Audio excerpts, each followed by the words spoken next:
Olá, tudo bem? Eu sou o professor Igor Iuco, sou responsável pela facilitação das aulas da disciplina Didática do Ensino Superior, oferecida pelo Programa de Pós-Graduação em Biotecnologia da UFC de Sobral. Estarei com vocês nas próximas 8 semanas e o nosso primeiro assunto da semana 1, depois da apresentação de disciplinas no modelo síncrono, será sobre desenho curricular.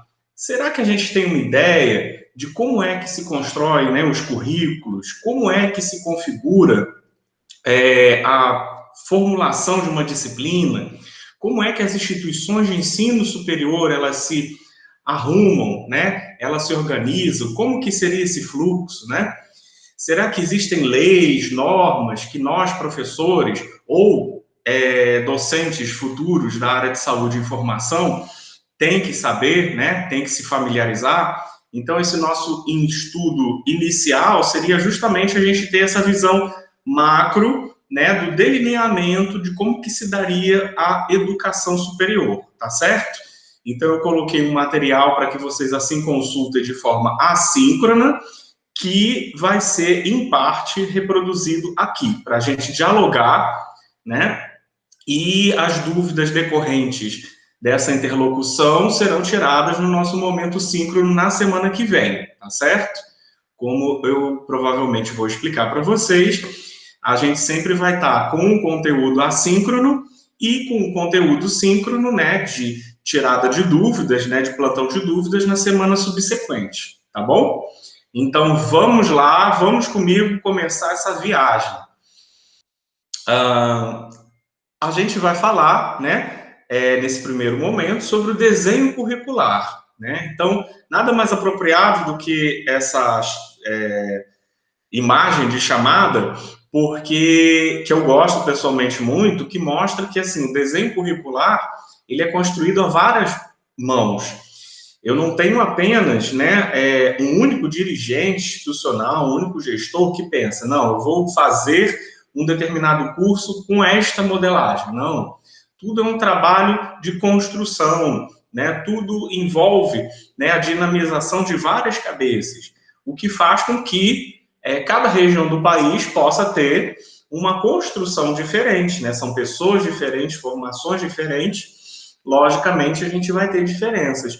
Mas, ao invés de falarmos de diferenças, vamos falar dos pontos de união, né? O que nos é comum, né? O que a gente precisa em cada curso, né, de graduação, por exemplo, eu dou aula em cursos de odontologia e cursos de psicologia.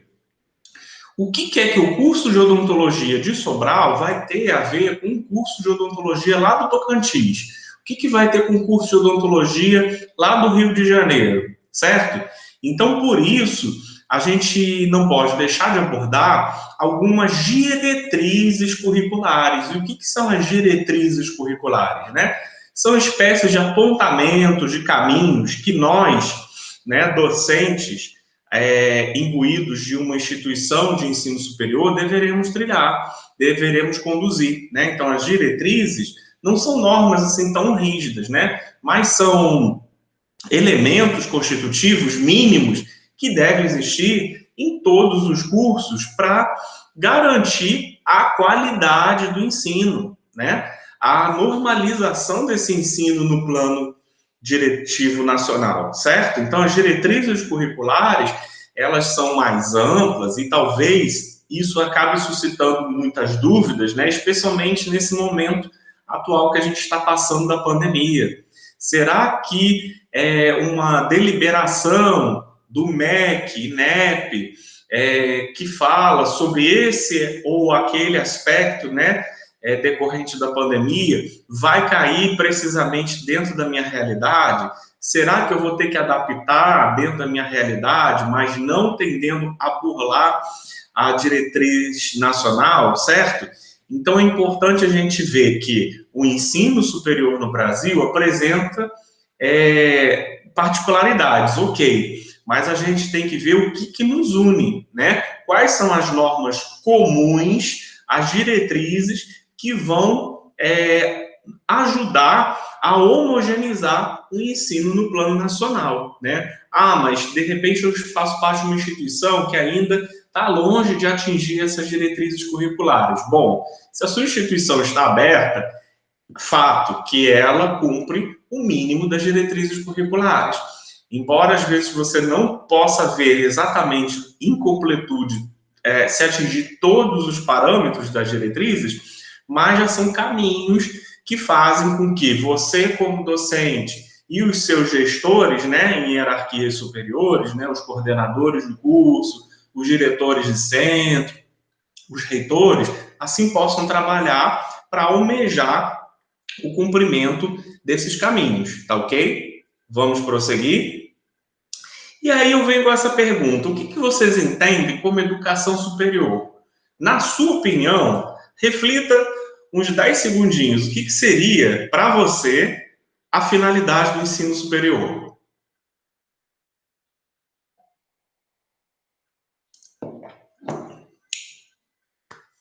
E aí, pensou? Então, na verdade, existe uma descrição do que se pretenderia ser uma educação superior, né? Eu uso, às vezes, educação, às vezes ensino, e vocês vão entender mais à frente essa diferença, né? A educação superior seria o conjunto, né, de processos de ensino e processos de aprendizagem. O ensino, na verdade, está mais relacionado à competência do docente e a aprendizagem à competência do discente. Mas vamos, nesse momento inicial, chamarmos apenas de educação superior, né? Então, a educação superior, de acordo com a Bíblia de todo professor, então eu vou mostrar que lei é essa, né? É a Lei 9.394 do ano de 1996, que a gente chama intimamente de LDB, de Lei de Diretrizes e Bases. E lá no seu artigo 43, fala bem assim, ó, que o princípio, né, da educação superior é estimular a criação cultural, o desenvolvimento científico e o pensamento reflexivo, ou seja, a criatividade e a ciência local, é formar diplomados em diferentes áreas do conhecimento, diferentes setores profissionais que possam participar do desenvolvimento da sociedade brasileira, né? E colaborar na sua formação contínua. Incentivar o trabalho de pesquisa e investigação científica. Então, veja, já é a segunda vez que fala sobre pesquisa e investigação científica. Então, de extrema relevância nesse momento atual que a gente passa, né? Que a gente precisa produzir conhecimento de uma hora para outra, com restrição orçamentária, com restrição de laboratório, mas mesmo assim motivar essa produção de conhecimento científico que seja aplicado dentro da nossa realidade, ou seja, né, para o homem, né, para o meio que o homem vive, né, o ser humano. Promover a divulgação de conhecimentos culturais, científicos e técnicos que contribuem para o patrimônio da humanidade. Então, as instituições de ensino superior, que vão ser responsáveis pela educação superior, vão ser amplas disseminadoras, né, do conhecimento, não apenas do estado acadêmico, né, mas sob um olhar acadêmico, também que tangem com aplicação à comunidade, certo? Então, elas vão estar criando os saberes, né? Criando e aplicando esses saberes. Então, todo saber ele começa pela educação superior, né? Então, o saber que pode reverberar, por exemplo, a educação básica, né? Então, se fala muito essa questão da pesquisa, porque mesmo a educação superior tem o seu compromisso com a educação básica, tá bem? Suscitar o desejo permanente de aperfeiçoamento cultural e profissional e possibilitar, né, a integração de conhecimentos numa estrutura intelectual sistematizadora do conhecimento de cada geração, né? Eu gosto muito dessa palavra sistematizado. A gente vai ver mais à frente que é uma estratégia educacional, né, a sistematização. Então, eu não vou dar de qualquer maneira qualquer coisa para o meu aluno, não. A gente que está na educação superior, a gente sempre tem uma intencionalidade pedagógica, né? Um determinado conteúdo que a gente precisa expor, trabalhar, aperfeiçoar para ter um determinado resultado, certo? Então, nesse sentido, a sistematização, ela existe como? Por meio de normas, né? Por meio de instrumentos que a gente vai aprender, que facilitam, né, a execução do facilitador, no caso o professor, e o entendimento do educando, né? O aprendiz, que seria o aluno, tá bom? Promover a extensão, aberta à participação da população, visando a difusão das conquistas, benefícios, né, da criação cultural, científica e tecnológica. Então, extensão, pensem em extensão como uma ligação, um atendimento à comunidade local. E em favor da universalização da educação básica, mediante a formação e capacitação de profissionais, pesquisas pedagógicas, desenvolvimento de atividade de extensão, que aproxima os dois níveis escolares. Então, vejam, essa lei da diretriz e base, a 9.394, do ano de 1996, ela mostra que a educação superior, ela faz essa ponte direta com a educação básica. Ela age basicamente nesse tripé de ensino, pesquisa e extensão, ou seja, ensino aquilo que a gente dá em sala de aula formal para o nosso aluno, à distância, como a gente está realizando nesse momento, certo? Então, desde a graduação até a pós-graduação, a pesquisa, né, que a gente faz nos laboratórios, a gente pode fazer por meio de bancos de dados, né, em contato direto com outras pessoas, ou apenas por informações, usando as técnicas informacionais que hoje nos estão disponíveis e facilitam demais a pesquisa. E a extensão seria esse comprometimento forte com a comunidade. Instituição de ensino superior sem uma política extensionista clara, ou seja, se eu tenho um curso da saúde e não houver uma devolutiva para essa comunidade, para melhorar a saúde local, né? Se eu tenho, por exemplo, cursos de ciências exatas, né? Tenho matemática, eu tenho engenharia, né? Numa região, né, que é deficiente em profissionais que tenham esse tipo de formação, né? Não existe, por exemplo, muitos prédios numa cidade, né? Condomínios verticais.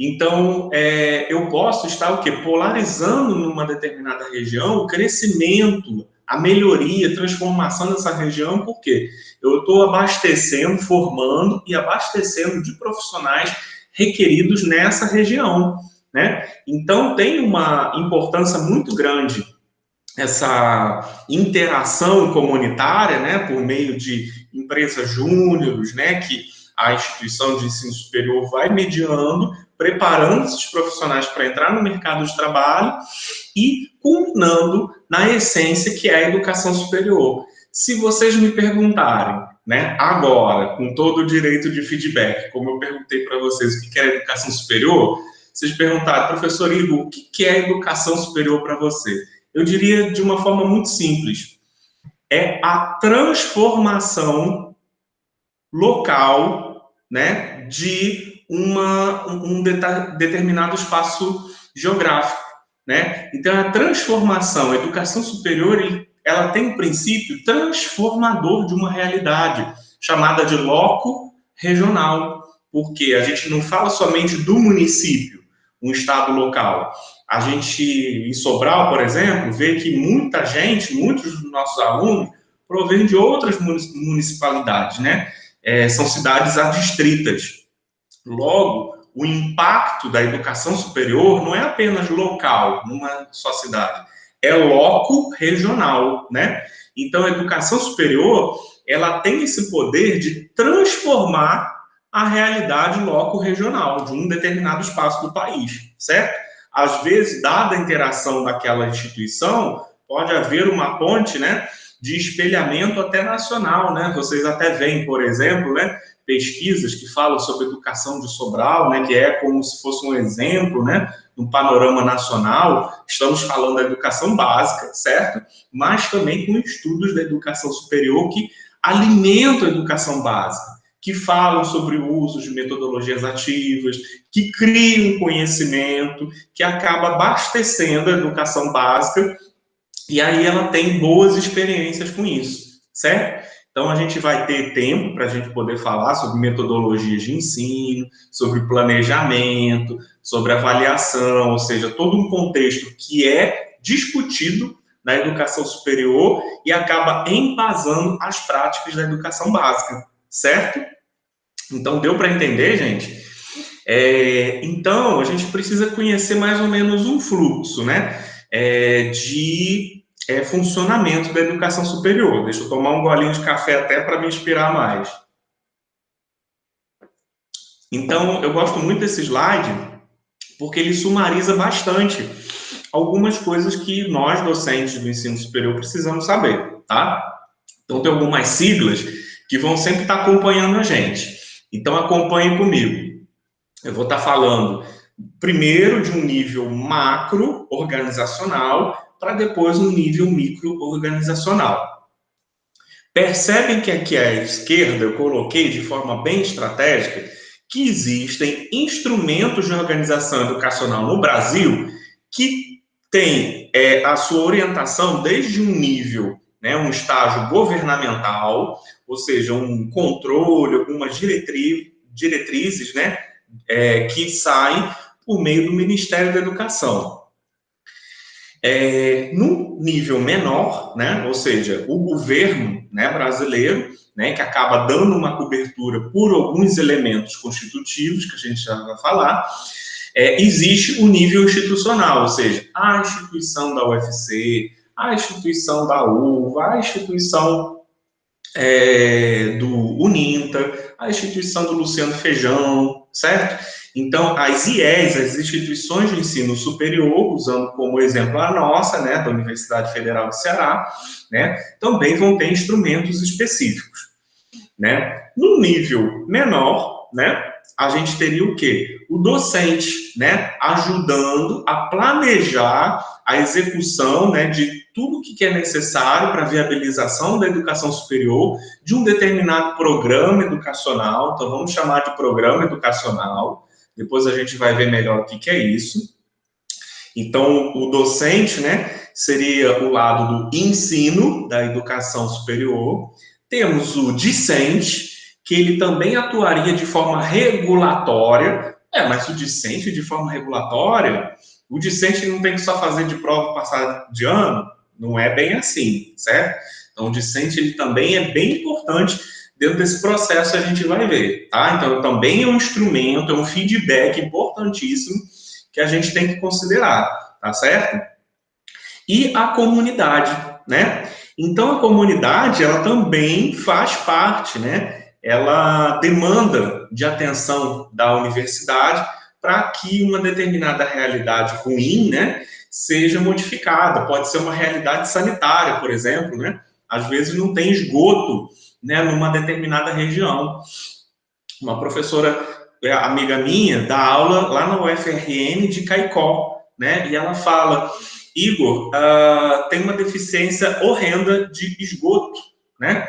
Então, a polarização, além das questões sanitárias, da medicina que lá existe, demanda, por exemplo, de abertura de um curso, né, de engenharia, né, para que melhore essa sistematização no local. Então, em teoria, você produzindo novos profissionais, esses profissionais eles podem ser abarcados pelo mercado de trabalho, pelo mercado profissional, e na própria região, em loco, podem se instalar e melhorar aquela região. Vocês estão entendendo? Não é determinante que lá esses profissionais, depois de formados, residam, certo? Nada pode garantir, mas, né, pelo tempo de graduação, pelo conhecimento daquela área, muitos dos profissionais acabam lá ficando, fidelizando, certo?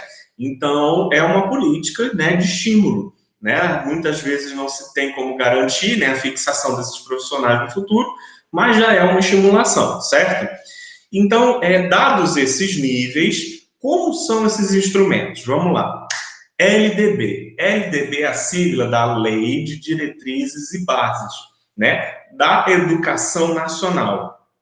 Essa lei, ela já dava desde o ano de 1996, certo? E ela fala da educação básica e fala da educação superior. A educação básica, o que a gente fala, né? O ensino médio, o ensino fundamental, certo? Tudo que vem antes da faculdade, né? A educação superior, né? Entendendo como cursos de graduação, né? Bacharelado, licenciatura, cursos tecnológicos, tá certo? E cursos de pós-graduação também. E essa é a Bíblia que todo professor tem que saber, tem que ler alguma vez na vida. Então, quem ainda não leu, né, eu vou colocar lá no Siga para vocês darem uma olhada. Ela é muito longa, profunda. Ela tem vários rabiscos, né, na sua Constituição desde 1996, porque muita coisa foi incorporada, algumas coisas foram retiradas, certo? Então, a gente vai falar mais à frente sobre isso, tá bom? Coisas recentes também, cada governo acaba mudando um pouco, né? Porque o governo acaba sendo reflexo do que a sociedade ou os governantes eleitos pela sociedade acabam exibindo, certo? Então, existem algumas condições que é importante a gente saber, que talvez a gente, na nossa prática, até nem reconheça. E aí a gente celebra essa lei de diretrizes e bases como essa normativa básica para nos guiar, tá? Então, isso serve para todos os cursos, independente da área, se é curso da biologia, ciências da vida, ou então ciências da terra, ou então exatas, certo? Então, a LDB é para todos os cursos. Existem as DCNs, né? Que são as diretrizes curriculares nacionais. O que são as diretrizes curriculares nacionais? Então, são diretrizes que são específicas para cada currículo no plano nacional. Então, a gente tem como currículo o planejamento pedagógico aplicado a um determinado curso. Por exemplo, para o curso de odontologia, eu tenho as diretrizes curriculares nacionais que vão ser aplicáveis a todos os cursos de odontologia no país. Para o curso de psicologia, eu vou ter as diretrizes curriculares nacionais que vão ser aplicáveis para todos os cursos de psicologia do país. Entenderam? Então, a diferença da DCN para a LDB é que a DCN ela é específica por curso. Tudo bem? Bom, e quem é que mobiliza? Existe algum órgão governamental, né, além do Ministério da Educação? Existe algum pedacinho do Ministério da Educação que vai ajudar a controlar, né, todas essas leis, todas essas diretrizes, avaliar os cursos no processo de abertura, ou se algum curso não tiver uma nota muito boa, como é que vai ser feito esse monitoramento, né? Então, a abertura de um curso superior, o monitoramento e, quando necessário, o fechamento de um curso superior, quando ele não cumpre a LDB, quando ele não cumpre as diretrizes curriculares nacionais e quando ele tem notas ruins, né, do processo da educação e de infraestrutura, quem vai controlar isso vai ser o Sistema Nacional de Avaliação do Ensino Superior. Esse Sistema Nacional de Avaliação do Ensino Superior, a gente acaba chamando do Sistema SINAES, tá bom? Então, o SINAES, ele é controlado pelo Instituto Nacional de Estudos e Pesquisas Anísio Teixeira, que a gente chama de INEP, tá? Então, o INEP é o pedacinho do Ministério da Educação que organiza, né, esse Sistema Nacional de Avaliação do Ensino Superior, tá? E o INEP barra MEC acaba realizando, né, algumas visitas quando do processo de abertura, né, de um novo curso, né, de uma instituição, né, autorizando essa abertura, né, verifica por meio de testes que são feitos a cada triênio, junto com os alunos, a qualidade daquele ensino, né, oferecido aos alunos, coisa que os alunos têm bem em mente, né, do que se trata, que é o ENAD, né, que é o Exame Nacional, né, do Ensino Superior, né, diferente do Enem, que é o Exame Nacional, né, do Ensino Médio, tá? Então, no caso do ENAD, também é uma forma que o discente tem, né, para contribuir dentro dessa dimensão, se o ensino que está sendo oferecido, né, nas várias regiões do país, fazendo uma mesma prova para cada curso, né, ele estaria equilibrado, seguindo essas diretivas nacionais, tá certo? Então, o SINAES, ele acompanha dessa maneira, né, ele acompanha por meio de uma chamada COM-EST, quer dizer, Comissão Externa, uma dupla ou um trio de professores, de acordo com o nível de avaliação, né, da instituição. Geralmente, quando um curso ele vai ser aberto, ou ele está sendo monitorado porque ele teve uma nota baixa, né, uma nota de um padrão de 3, por exemplo, né? Lembrando que, assim, os cursos, né, de graduação, as instituições, elas são graduadas como se tivessem mérito, né? Então, ela tem uma nota do tipo 1 e 2, que são insuficientes para abertura, né, de um curso ou de uma instituição, insuficientes para abrir um novo vestibular, né? Então, o número de vagas acaba cessando naquele ano. A instituição regular, que é classificada como conceito do tipo 3, né? A boa, né? Que vai ser considerada do tipo 4, né? A muito boa, né? Que vai ser a do tipo 5. Então, as notas vão do 1 até o 5, só que cursos funcionantes de 3 a 5. Então, se o curso, por exemplo, não está com uma nota, né, boa ou excelente, né, muito boa, que seria o padrão 4 ou 5, ele acaba sendo revisitado, né, por uma ordenação do SINAES/INEP, por meio de uma comissão externa, que é constituída, em geral, por 2 professores, né, de diferentes regiões do país. Eu estou cadastrado no Banco Nacional, né, de Avaliadores da área de odontologia e, por vezes, eu sou convocado para avaliar algumas instituições, seja pelo fato de estarem pedindo uma abertura de um determinado curso, né, numa modalidade presencial ou à distância, né, porque também existe essa modalidade, ou então reavaliando um curso que esteja com uma nota menor, né, com um padrão chamado de regular. Estão percebendo? Então, esse seria um controle por uma comissão externa à instituição, né?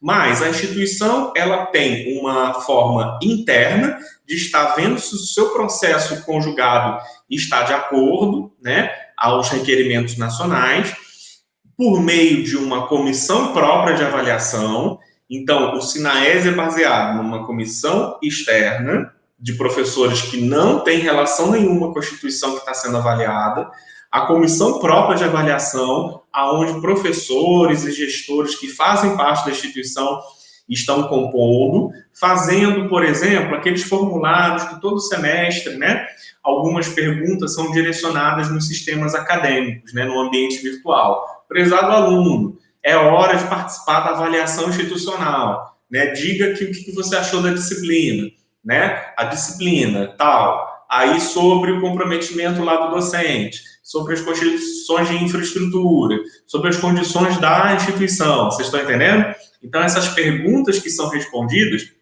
fazem parte dos formulários de acompanhamento, que podem ser ou anuais ou semestrais, da comissão própria de avaliação, né? Então, toda instituição, minimamente no ato de abertura, tem a comissão externa, no decorrer, né, do semestre do ano, tem a comissão própria de avaliação, e a cada 3 anos é avaliado, né, o resultado de todos os esforços pedagógicos, né, da instituição, infraestrutura e docente, por meio do ENAD, né, que é a contribuição do discente.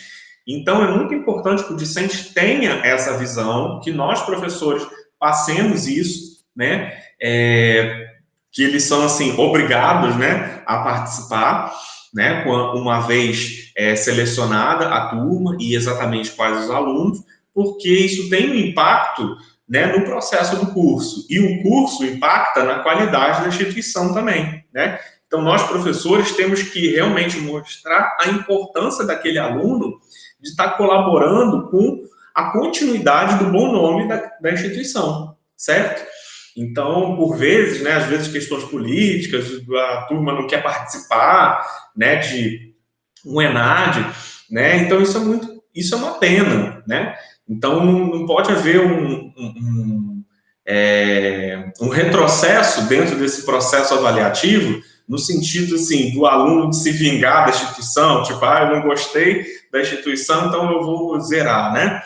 Então, a gente tem que esclarecer a importância do aluno, né, a cada momento nessa construção, né? Assim como nós, docentes, também somos avaliados pelos alunos, né? A UFC, ela tem essa premissa, né, de avaliação, de contar com o olhar do discente na graduação, para que ele também dê notas, né, para o professor. Então, isso é um modelo, assim, bem bacana, né, que a gente se debruça no que a gente precisa melhorar. De repente, a gente precisa melhorar o quê? Numa explanação, numa documentação, numa metodologia ativa, estimular mais a criatividade, enfim, né? Coisas que a gente consegue perceber através desses formulários da comissão própria de avaliação, né? Tá certo? Vamos lá.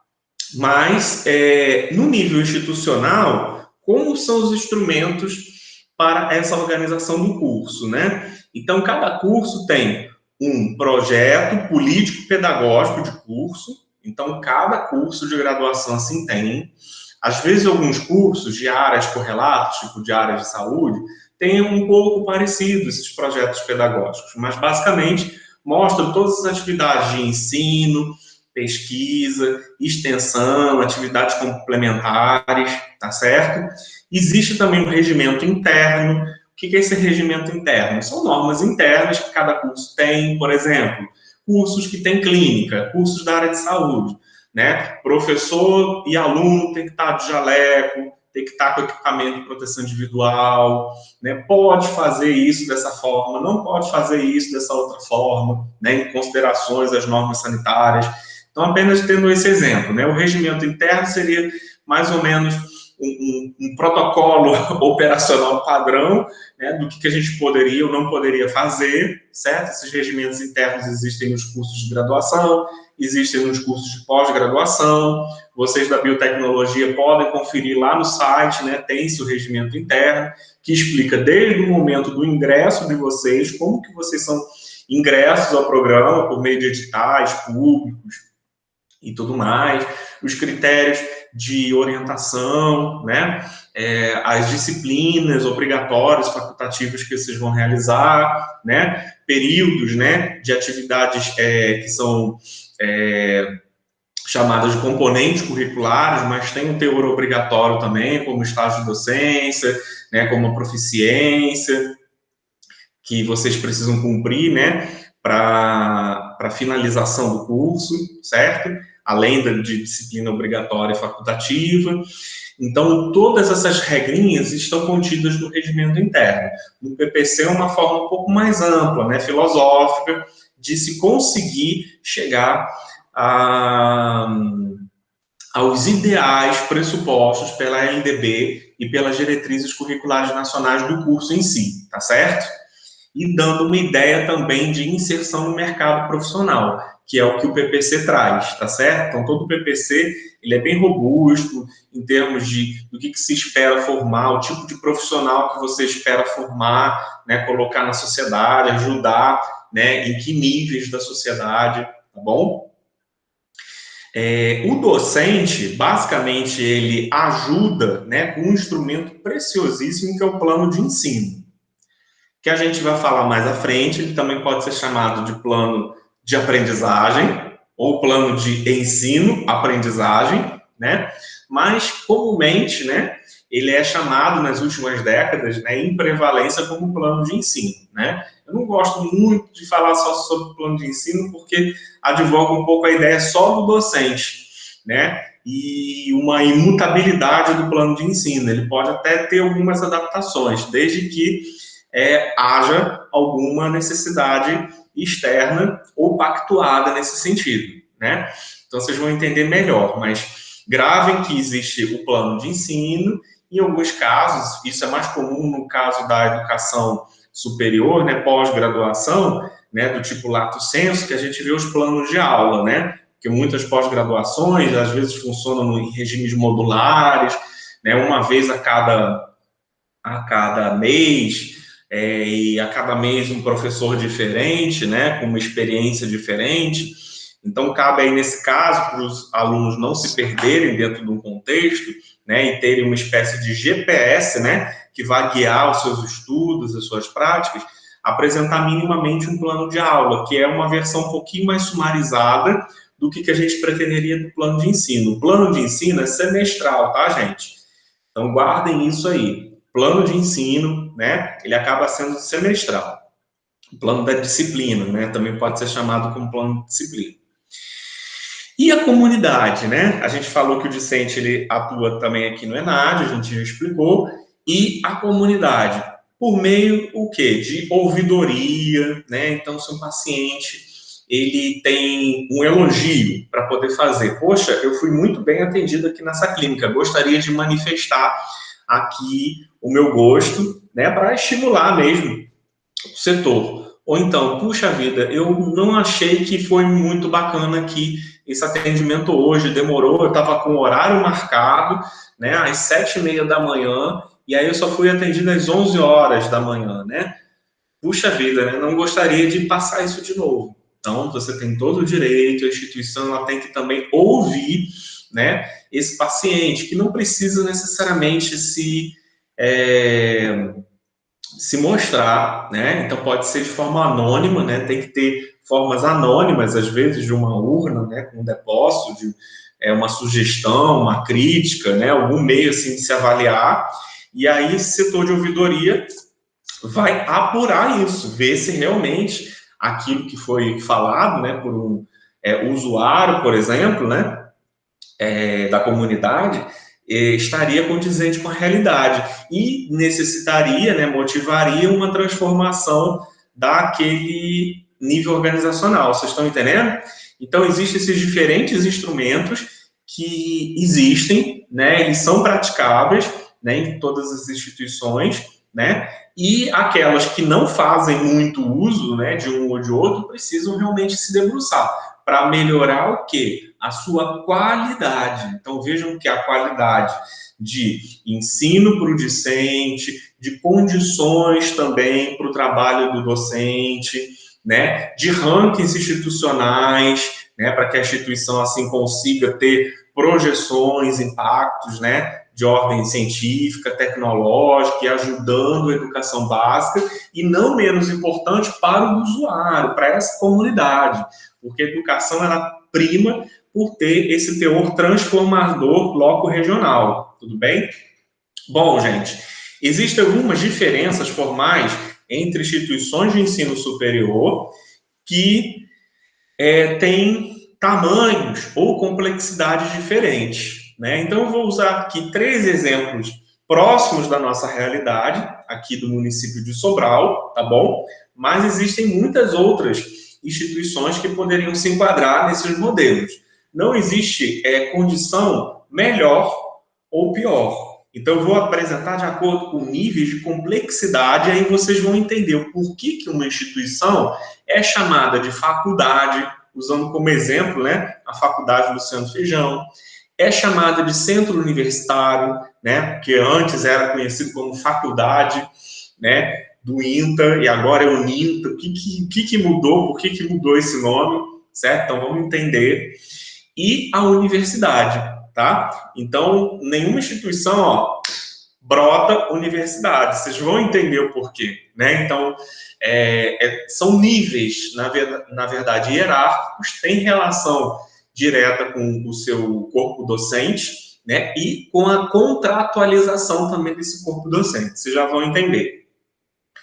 Então, a universidade, ela oferta atividade de ensino, pesquisa e extensão, tudo aquilo que a gente já falou anteriormente, né? Acabam tendo uma autonomia e uma capacidade de criar cursos, certo? Embora seja necessário, né, a visita, né, pelo MEC, né, quando essas instituições, assim, depositam esse pedido né, de novo curso, né, para ver se eles estão cumprindo os requisitos mínimos. Mas, basicamente, como eu disse, a composição do corpo docente e a contratualização desse corpo docente é que mostra a robustez dessa educação no ensino superior. Vamos lá. Então, é a regra do terço, de um terço e um terço, tá? Um terço do corpo docente deve ter o título de mestre ou doutor, certo? Então, na universidade, um terço, ou seja, 33,33, aquela dízima periódica, certo? Então, vão ter o título de mestrado e doutorado. Mas título de mestrado, professor, hoje aqui a universidade tem só professor com título de mestrado, de fato, né? Então, cada vez exige-se mais o título de doutor, mas, né, pela LTB, assim se configura, né, essa exigência mínima, considerando que o Brasil é constituído por Brasis. Então, se você pegar uma região bem do interior do país, às vezes a condição não é realística de exigências de um doutorado. Então, por isso que ainda permanece em algumas universidades, especialmente campos avançados do interior, essa norma, tá bom? Então, o texto dos docentes tem que ter o quê? Stricto sensu. O que é o stricto sensu? Curso finalizado de mestrado e de doutorado, né, entre os seus docentes contratados. Quanto maior a titulação dos professores, mais tempo que esse professor vai ter de pesquisa, de experiência, certo? Então, é lógico que é ponderado também se eles têm apenas o mestrado ou se tem apenas o doutorado no processo inicial de abertura de um determinado curso ou de instituição. Vocês estão entendendo? E a contratualização também. Então, quando um terço do professorado tem contrato em regime que a gente chama de integral, né? Então, regime parcial, você tem normalmente na faixa, né, de o quê? Umas 20 e poucas horas, né? O regime integral, quando você excede esse período assim, de 20 horas, chega até 40 horas, né? E realmente se compromete em estar sempre lá na instituição. Então, vai se saber que aquele determinado professor ele tem um comprometimento de estar lá na instituição de segunda a sexta-feira. Tá? Então, existem algumas dessas diferenças. Existem contratualizações parciais, tempo parcial de 20 horas, tempo de 40 horas, né, que permite até que o docente tenha um outro contrato em paralelo. E existe a dedicação exclusiva, né, o tempo chamado de integral, que aí realmente aquele docente ele até ganha 10% do seu salário a mais para ele poder estar naquela dada instituição, certo?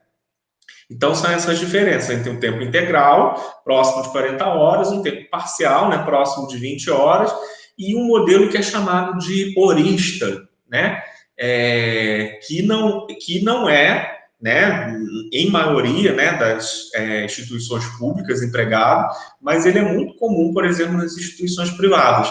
Então, às vezes, você começa a trabalhar numa instituição privada e você tem 4 horas semanais de cumprimento de atividade de docência naquela instituição. Você não tem um comprometimento, não ganha por pesquisa, não ganha por supervisão, preceptoria de estágio, você apenas vai dar um determinado conteúdo, né, mais limitado.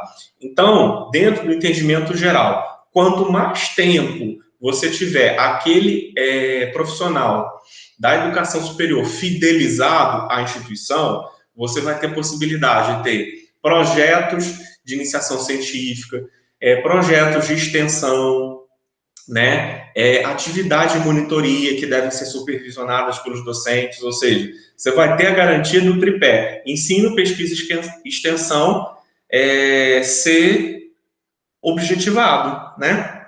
Ao contrário de instituições que às vezes não investem muito nisso. Vocês estão entendendo?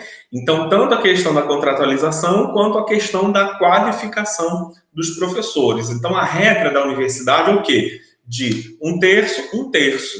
É um pouquinho diferente do modelo de centro universitário. Então, o modelo de centro universitário, embora eles também estimulem ensino, pesquisa e extensão, é como se houvesse uma equivalência um pouquinho inferior.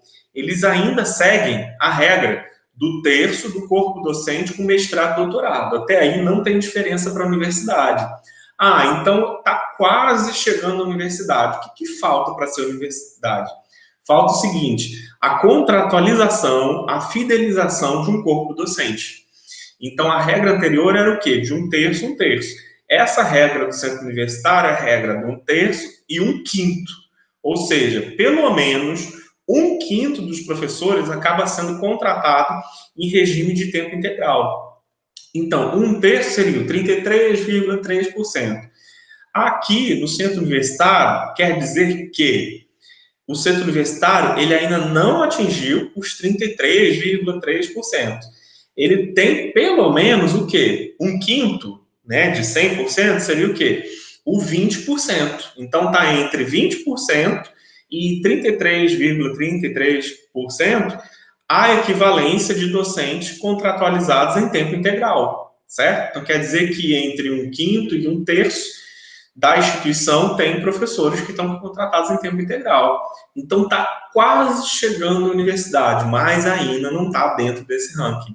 Entenderam? Então, é um ranking que a gente começa a ver, né, de acordo com o geral dos cursos, né, que assim constituem o centro universitário, que não vai ser constituído apenas por um único curso, tá bom? E a faculdade, né? A faculdade, eu faço parte da faculdade de odontologia, da faculdade Luciano Feijão, né? Quer dizer que na faculdade Luciano Feijão tem apenas um curso? Não. Você pode começar com um curso, né? Mas que existe um número relativamente pequeno de cursos, né? Nenhuma instituição de ensino superior começa só com um curso, é muito difícil. Né? Às vezes começa com administração ou curso tecnológico, como hoje é possível, né? Então, existe todo um escalonamento, né, de abertura de curso, geralmente um curso a cada 1 ano, a cada 2 anos, né, dentro de um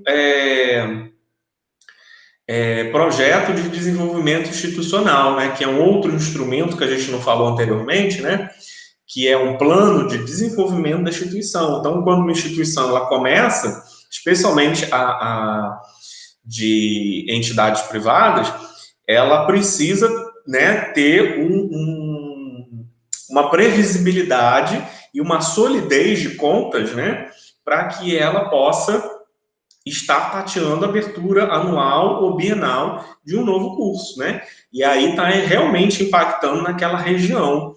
Então, dessa maneira, é muito difícil que você veja, né, um processo único, né, de abertura de um único curso.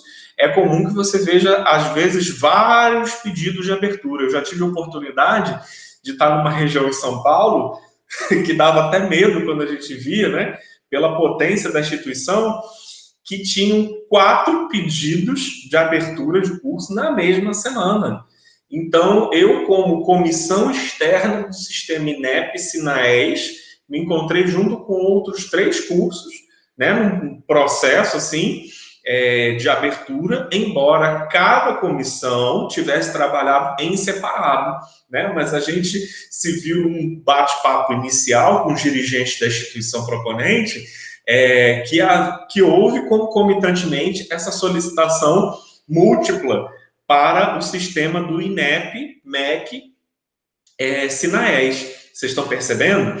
Então, embora a gente costume chamar de faculdade, né, por esse motivo, até por esse motivo, mas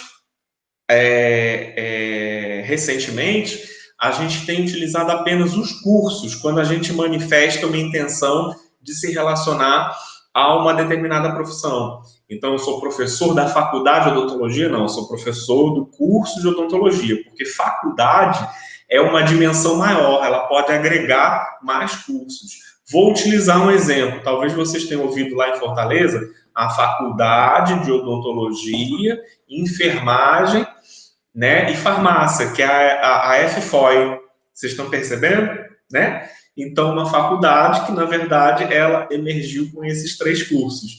Então, por isso que a gente tem, mais atualmente, até pelo sistema eletrônico do MEC, referenciado como curso de bacharelado ou licenciatura em alguma profissão. E a gente não chama mais como faculdade, como era assim feito há tempos atrás.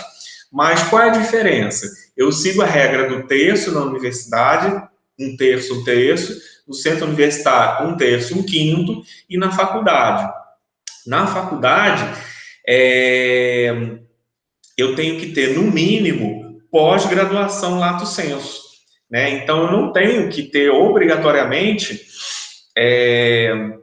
no corpo docente, né, uma formação de todos por forma de stricto sensu.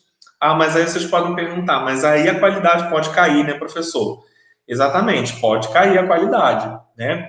E não se segue mais esse limite, né? Essa faculdade, ela não consegue ainda prover uma contratualização, uma fidelização de cerca de 20% dos seus profissionais atuantes na docência do ensino superior em tempo integral, ou seja, não vai remunerar aquele professor pelas 40 horas semanais que ele vai estar realizando. Então, apenas abrindo um parênteses, 40 horas semanais, ou seja, 4 horas de manhã, 4 horas de tarde, certo? Então, você teria o quê? 8 horas diárias, vezes 5, de segunda a sexta-feira. Então, o período, o expediente típico, né, de atividade no IES, que pode ser ou um período matutino e vespertino, ou então um vespertino e noturno, com algumas outras considerações no noturno, porque existe adicional também, né, a partir das 20 horas, certo? Existe um adicional por esse trabalho depois das 20 horas.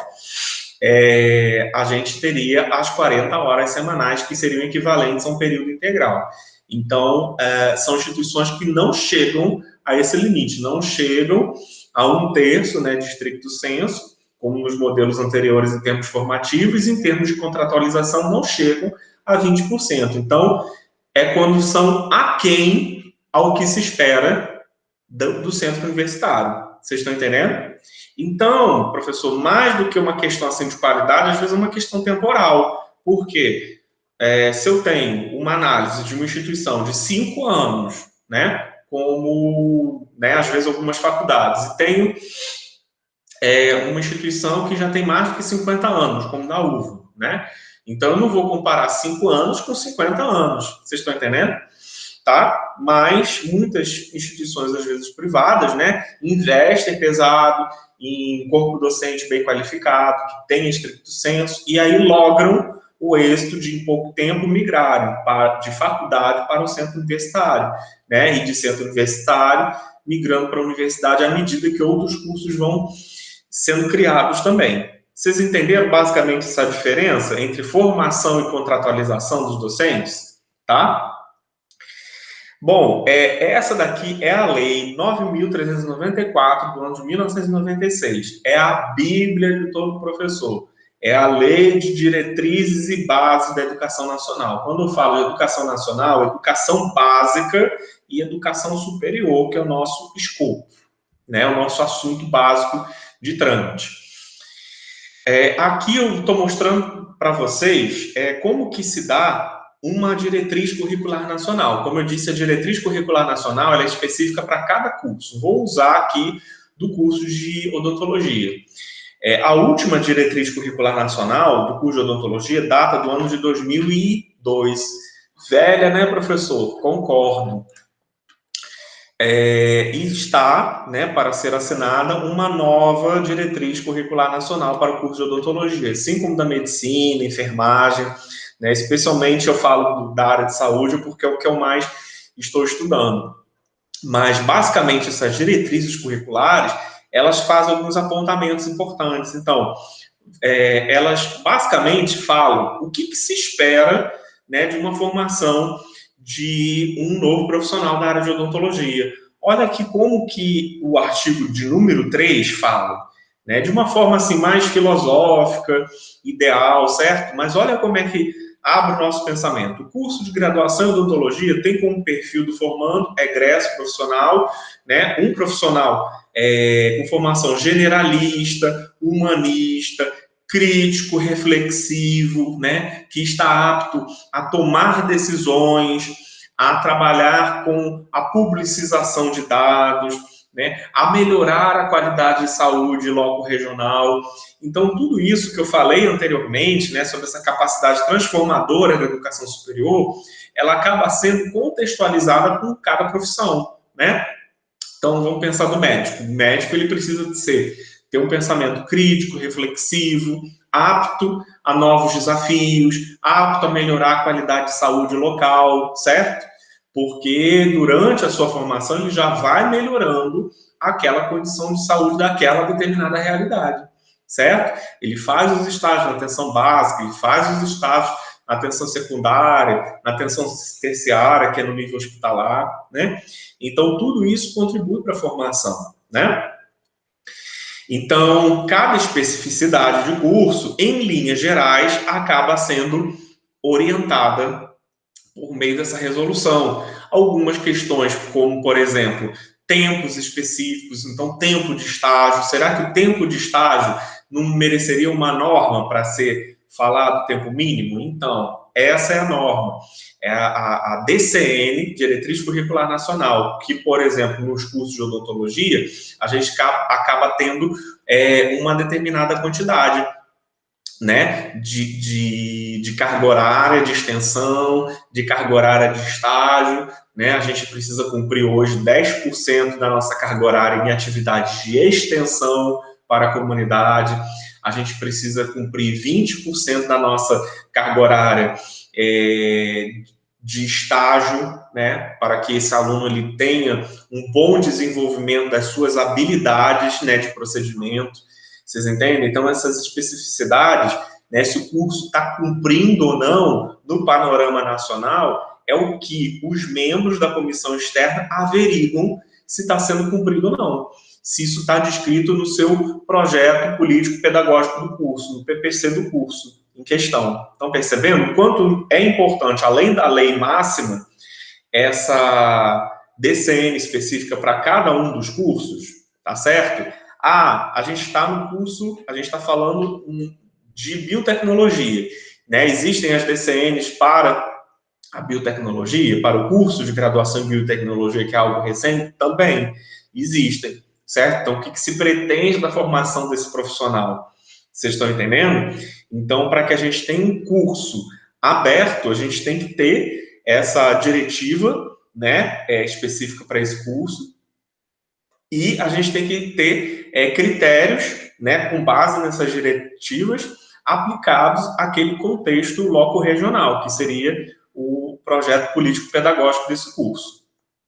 Então, ó, o PPC, projeto pedagógico do curso, um exemplo aqui, né? Existem PPCs menores, maiores. Às vezes, quando o curso está começando, ele tem 20 e poucas páginas. Eu já peguei PPC de mais ou menos 200 páginas, então 10 vezes isso.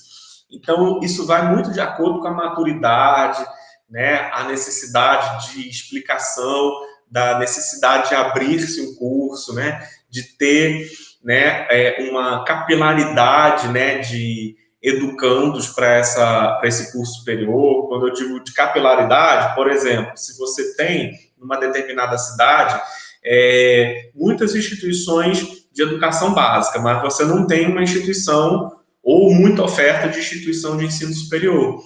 Então, isso quer dizer que o alunado ele não teria que migrar, mudar de cidade para ele poder fazer aquele curso superior, ele poderia continuar na cidade. Então, é uma justificativa de transformação loco-regional, né, bem plausível para a abertura, né, de um novo curso. Então, a gente avalia isso, né, esse contexto assim, geográfico, essa permeabilidade de ex-educandos da educação básica que estão entrando no nível superior, tá bem? Então, tudo isso é bem descrito. Quanto melhor descrito, melhor contextualizado, por meio de indicadores, fica mais fácil a compreensão dessa proposta, tá bem? Então, ao invés de ler toda a LDB, eu vou fazer um pequeno quiz aqui de conhecimentos com vocês, fazendo alguns hotspots, né, pontos importantes, que nós, né, docentes, né, do ensino superior, precisamos sempre relembrar, e vocês, informação, precisam ter também em seus conhecimentos, tá? Aí tem a primeira pergunta, né? Quantos alunos, né, eu posso ter por aula teórica, né? Existe esse limite? Então, gente, de acordo com a LDB, não existe, né, nenhum ato normativo nacional que defina o número de alunos por sala, certo? Isso é um perigo para algumas instituições, né, que às vezes primam, né, por uma qualidade de ensino, tem 20 alunos, ou às vezes podem colocar 100 alunos, né, numa sala de aula, pensando ainda no modelo físico, né, quando a gente extrapola para o modelo à distância, às vezes esse alunado pode ter uma constituição ainda maior, o que, a meu ver, não é benefício, certo? Porque o professor ele precisa interagir com seus alunos, né? Então, existem momentos síncronos dessa interação e seria realmente impossível essa interação síncrona com 300 participantes ao mesmo tempo. Assim penso eu, tá bom? Então, é diferente das lives, né? Que é apenas um bate-papo, mas quando a gente tem uma intencionalidade pedagógica, a gente está seguindo algumas diretrizes em plano de ensino-aprendizagem, realmente a gente tem que entrar num consenso. Mas aí quem vai definir esse consenso, então, professor? A instituição, né, os gestores, os docentes, dizendo o que é praticável, o que não é praticável, tá certo? Demandas sanitárias, como o que a gente está vivendo agora. Então, quando a gente retornar para as atividades presenciais, algo que tem que ser pensado, um distanciamento, né, de 1 metro, de 2 metros. Então, quantas pessoas podem caber em um determinado laboratório, certo? Então, essa nossa condição atual, né, que a gente está vivendo a pandemia, nos leva a pensar bem sobre essas questões também, em termos sanitários, para assegurar o quê? A tranquilidade do processo de ensino-aprendizagem, tá bom? Então, é algo que tem que ser pensado, tanto no plano presencial, quanto no plano à distância, se essa for a modelagem, tá bom? As instituições de ensino superior têm autonomia? Então, as universidades e centros universitários, elas possuem autonomia, tá? Então, os seus regimentos, por exemplo, né? Então, o que a UFC ela determina lá no regimento?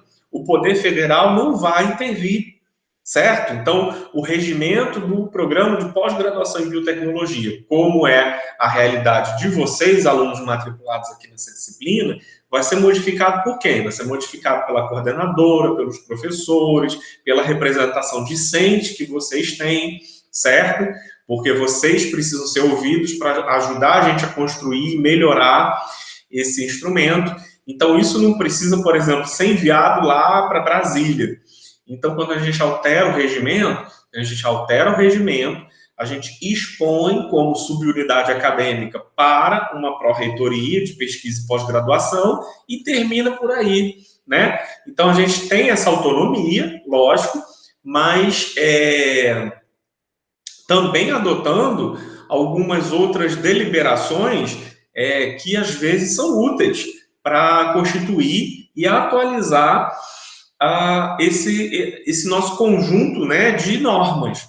Então, por exemplo, a gente discute, né, sobre políticas inclusivas, políticas de assistência, né, políticas de acompanhamento de egressos, né? Então, tem muitas coisas novas que às vezes caem no colo, né, dos gestores de cada programa educacional, né, entendendo como programa educacional, um curso de graduação, um curso de pós-graduação, e aí até isso está também documentado por meio de um regimento, demora um certo tempo, né?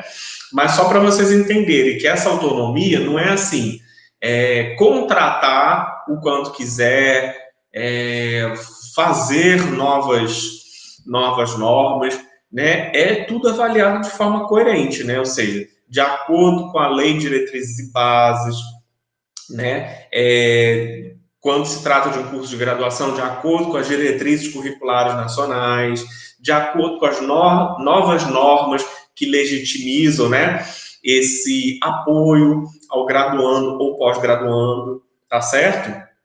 Então, questões que têm a ver com disciplinas, aquilo que eu falei, o processo de entrada, o trilhar e a finalização de um processo, né, de um curso de graduação, de pós-graduação, as regras, os procedimentos de trabalho de conclusão de curso, regras de trancamento, períodos, né, em que isso é possível, qualificação, antes era um tempo, depois é um outro tempo, certo? Estágio supervisionado, provas de segunda chamada, né, revisão de prova, aproveitamento de estudos. Então, tudo isso não precisa ir para Brasília, né, para o sistema do INEP, né, SINAES para ser avaliado.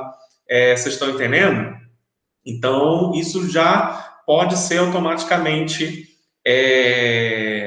esse conjunto, né, de elementos pode ser resolvido internamente. Mas é a faculdade. Aí precisa mandar para lá, bom, a faculdade no ato da abertura, como eu disse para vocês, né, quando tem poucos cursos, vem a comissão externa e a comissão externa vê todos esses detalhamentos, né? Dentre os vários documentos que a gente avalia, são os documentos de regimento interno. Então, como é que vai funcionar internamente esse curso, né? Dentro da especificidade desse curso. Vocês estão entendendo? Será que qualquer um vai poder entrar no setor de anatomia, que tem lá cheiro de formol, né? Será que vai ter alguma restrição, né? Será que, em caso de algum acidente, está previsto essa determinada conduta, né? Então, tudo isso a gente acaba vendo dentro dos regimentos internos. Tá certo? Então, acaba tendo uma verificação em loco de uma comissão externa designada por aquela macro organização, entende? Então, por isso que a faculdade acaba saindo, vamos dizer assim, dessa autonomia, tá certo? Existe aproveitamento de estudos? Sim, existe. O que é o aproveitamento de estudo? Eu já fiz uma disciplina que tem um nome igual a que o outro professor está dando. Então, é certo que eu vou ter o aproveitamento do estudo, certo? Errado. Então, existe, sim, o aproveitamento de estudo, desde que haja uma compatibilidade, número 1, de carga horária, e número 2, de conteúdo programático. Às vezes, a carga horária é até a mesma. Às vezes, você vai dar uma disciplina, né, que são 128 horas, né? E a outra disciplina é até 130 horas, tem até 2 horas a mais. Mas você vai puxar pelo conteúdo programático, não se refere àquilo que você está pretendendo dar. E aí não é equivalente, você está entendendo? Então, comparar através de planos de ensino, então é uma outra finalidade, né? Ou por plano de ensino, ou por ementa, que é um pouquinho diferente, para saber se realmente há uma equivalência para perfis de aproveitamento de estudo. Então, isso pode existir tanto na graduação quanto na pós-graduação, tá certo? Então, é possível, desde que apresentados os documentos que acabam demonstrando esse tipo de coisa. Então, às vezes, o aluno, ele mostra apenas o histórico escolar dele. Tá bom, o histórico escolar vai ter a carga horária, mas não vai ter o conteúdo programático. Então, se não tiver ementa da disciplina, é impossível avaliar um pedido de aproveitamento de estudos, tá certo? Bom, TCC, como é que funciona em cada instituição? Então, cada instituição, né, acaba tendo um plano, cada curso, né, acaba tendo um projeto político-pedagógico de curso, um PPC, né? Esse PPC, ele vai seguir também as diretrizes curriculares nacionais para esse curso, né? Mas nesse PPC, a instituição ela vai estar regulamentando como que vai funcionar o trabalho de conclusão de curso, né? Então, se as diretrizes são mais flexíveis para um determinado curso e o PPC adota essas diretrizes curriculares, então pode ter o caso de apresentação de TCC até em 2 pessoas, né, pensando às vezes com um corpo docente muito pequeno. Então, se pensa numa flexibilização dessa forma, ou numa flexibilização de TCC, além de uma forma monográfica, numa forma em artigo, né? Então, cada curso acaba apregoando uma maneira diferente, né, de como que vai instrumentalizar essa apresentação final, né? Tem cursos, né, que exigem uma determinada modelagem, tá? Então, são condutas que vão seguir a diretriz curricular e cada modalidade, né, de PPC que assim seja entendido, né, como contributivo para o crescimento daquele curso. Então, só para vocês terem uma ideia, por que algumas instituições, por exemplo, advogam crescentemente a utilização não de um TCC monografia, mas um TCC na forma de artigo. Por quê?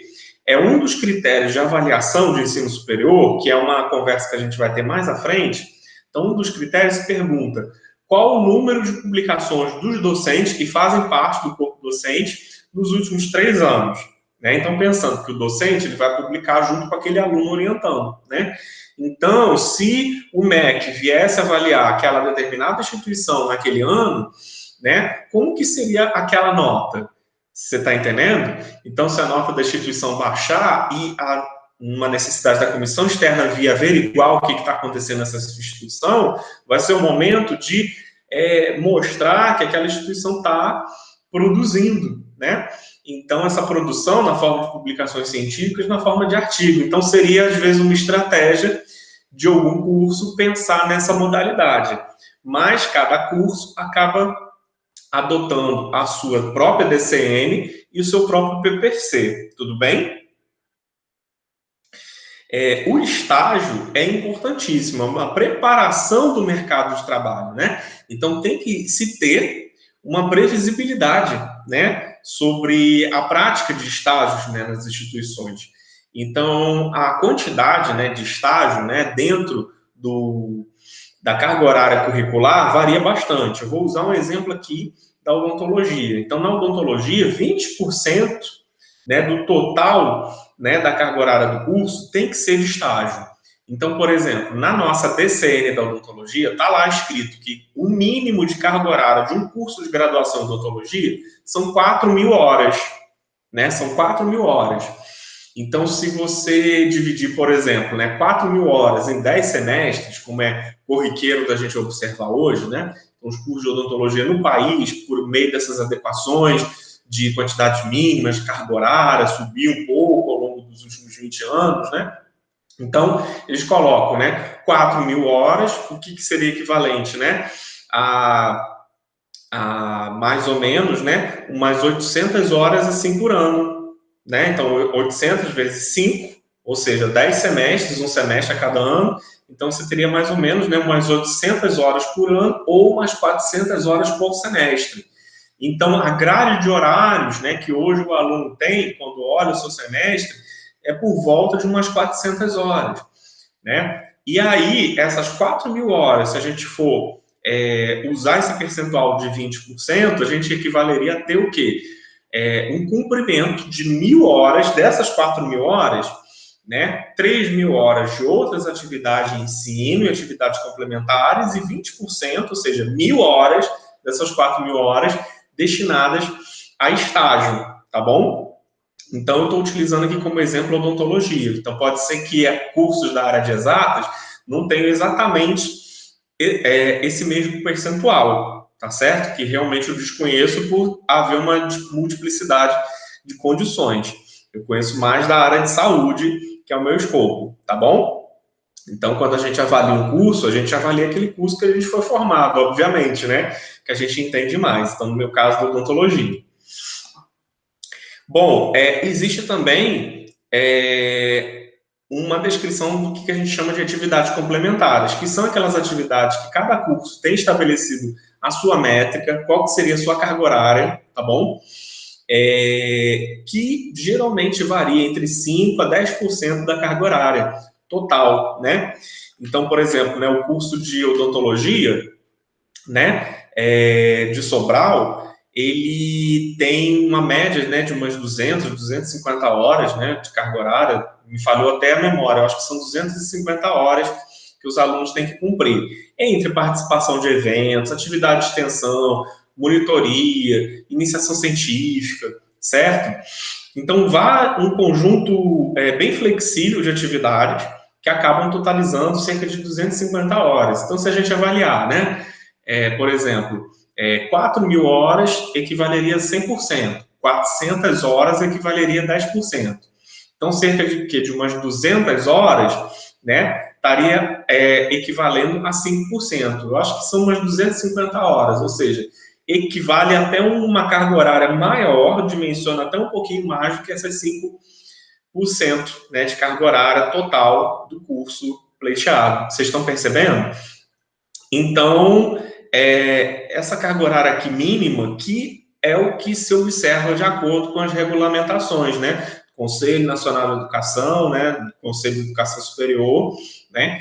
Que fazem parte das DCNs. Então, de novo, as DCNs, que são modelo, que espelha a construção dos projetos políticos pedagógicos de curso de graduação e que lá nele fica constante o cumprimento dessas cargas horárias mínimas, que a gente tem que ter uma atenção especial quanto ao estágio, atividade complementar. Hoje a lei, a política de curricularização da extensão, que ainda tem 10%, né, da carga horária total imbuída de atendimento à comunidade ou extensão, entende? Então, as IEs elas vão se adaptando a esses novos nortes. O que é o conceito preliminar de curso? Então, o conceito preliminar de curso, como eu já tinha falado anteriormente, são critérios assim quantitativos, objetivos, né, numéricos, que vão tanger sobre a qualidade e a excelência dos cursos, certo? Então, essa nota do curso acaba indo de 1 a 5, né? Então, como o próprio nome escalona, quanto maior for a nota, melhor seria essa qualidade, essa representatividade, né, do curso.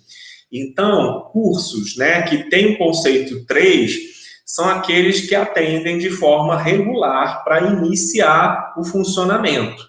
Aqueles que não têm um atendimento, né, dentro do conceito chamado de 3, que eu não vou falar nesse momento com vocês, mas a gente tem 3 dimensões básicas, né, que a gente acaba avaliando, né? A gente acaba avaliando o corpo docente, que equivale a 1/3 da avaliação da nota de um curso, né? A infraestrutura que esse curso pode oferecer em termos de laboratórios, né, de ensino, pesquisa, adequação para os professores poderem trabalhar, e também o modelo, né, pedagógico que esse curso vai adotar, né? Então, esse tripé, ele vai estar orientando esse conceito maior, né? Então, minimamente o 3, regular. Mas o ideal que a gente sempre espera, que são os cursos de excelência, são os conceitos do tipo 5, tá bom? Professor, existe essas numerações para os cursos de graduação, que vão até 5. Eu já ouvi falar que na pós-graduação existem números que vão até 7. Muito bem, então vamos lá. Para a pós-graduação funciona um pouquinho diferente. Também há uma regulamentação por SINAES, tá bom? Mas a CAPES acaba verificando diretamente essa condição da pós-graduação, não necessariamente o INEP. O INEP tem mais relação com o quê? Com essa abertura, o monitoramento dos cursos de graduação, né, no país. E a CAPES, ela está direcionando justamente a essa formação de pessoal de nível superior nesse modelo de estricto sensu, né, seja acadêmico, seja profissional, tá bom? Então, a modelagem deles é um pouquinho diferente. Por exemplo, para abertura, cursos regulares, eu também vou ter uma nota de tipo 3, aí coincide com o padrão de graduação. Mas o padrão do tipo 4 é um curso que é considerado bom, o padrão do tipo 5 é considerado muito bom, certo? O do tipo 6 é excelente e o do tipo 7 de padrão internacional, né? Então acaba se seguindo, né, um padrão um pouquinho diferente entre o regular, o bom, muito bom, excelente, né? A partir dessa outra métrica de notas. Então, não vamos confundir esse padrão que vai do 1 ao 5, que é para cursos de graduação, e de 1 para 7, que é de cursos de pós-graduação. Tá certo?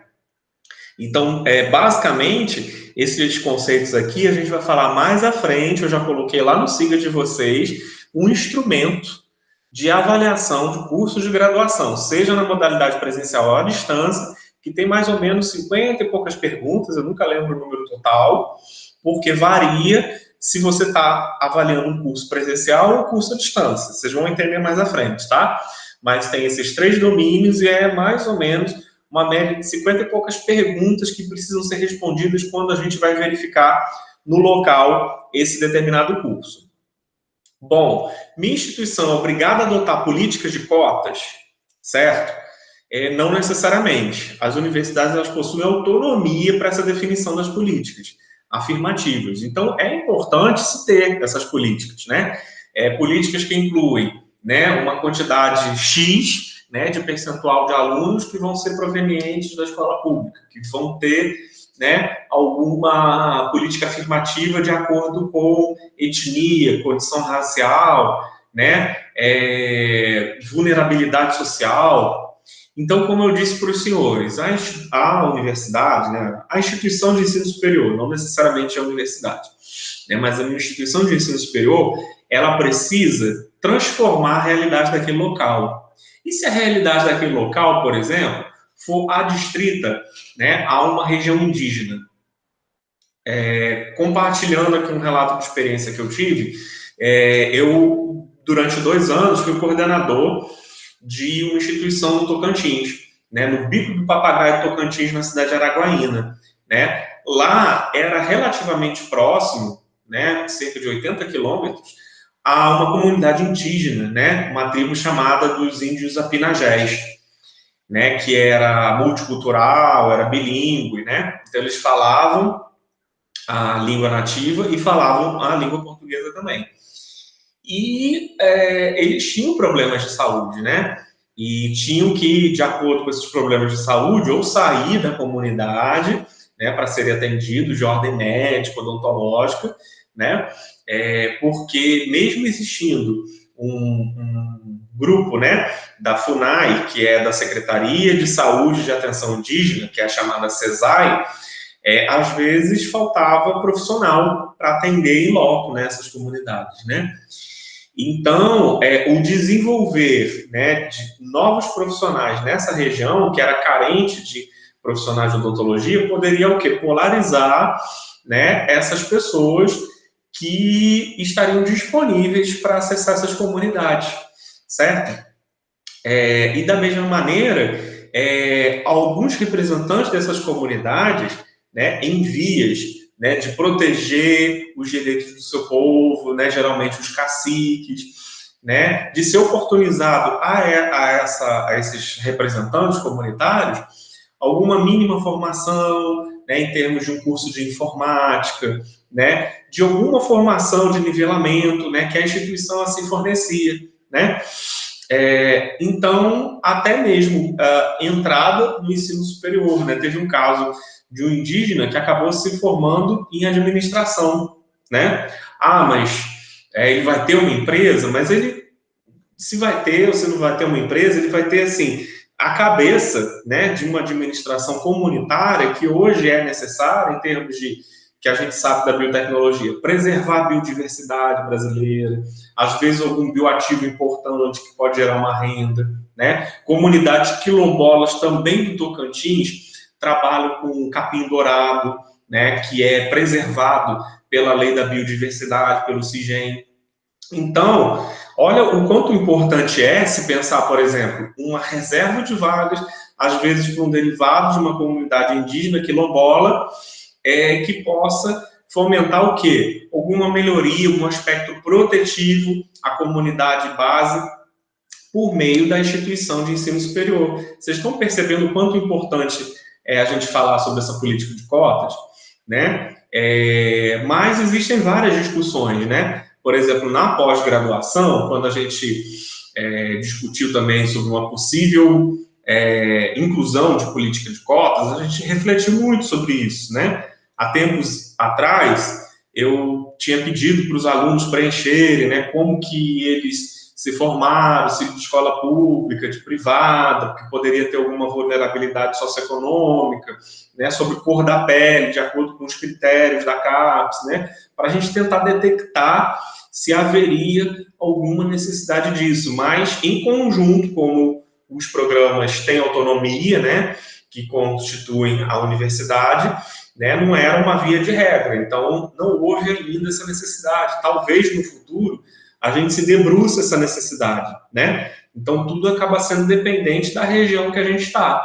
Havendo necessidades, a gente reflete, né, regimenta tudo isso, mas a gente sempre está em transformação, a educação está em transformação, então as normas também estão em transformação. Vocês conseguem perceber essa questão de autonomia, de criação ou não criação, aguardando um outro movimento para que assim seja realizado, entendem?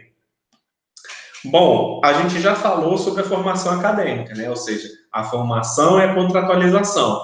Então, é importante, né, que os docentes tenham cada vez mais o grau máximo, né, para poderem orientar, poderem participar dos editais públicos, né, de pesquisa, né? Então, o desejável como instituição é o quê?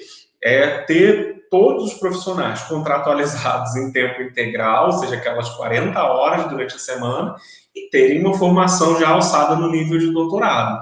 Isso eleva a pontuação, né, do curso CPC, né, e também as possibilidades de ofertar atividades complementares para esses alunos, tá bom? Então, vai depender muito, assim, do tamanho da instituição, do tempo de vida dessa instituição, certo? Então, geralmente, instituições com tempo de vida maior, a gente já espera que estejam no nível universitário. Passar, por exemplo, 50 anos, uma instituição não passou ainda para uma universidade, né? Então, tem algum problema logístico aí no processo, mas não quer dizer que ela não possa ter a possibilidade de assim migrar, né?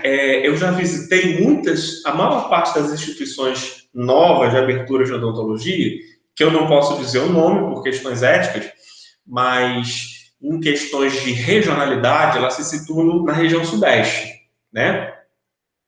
E na região sudeste eu vi muitos casos assim, de às vezes unidades educacionais de educação básica, né, que foram crescendo, migrando, né, de um ensino fundamental, ensino médio, um ensino técnico, começou a abrir uma primeira turma, uma primeira faculdade com poucos cursos de ensino superior, e aí foi crescendo, crescendo até o nível universitário.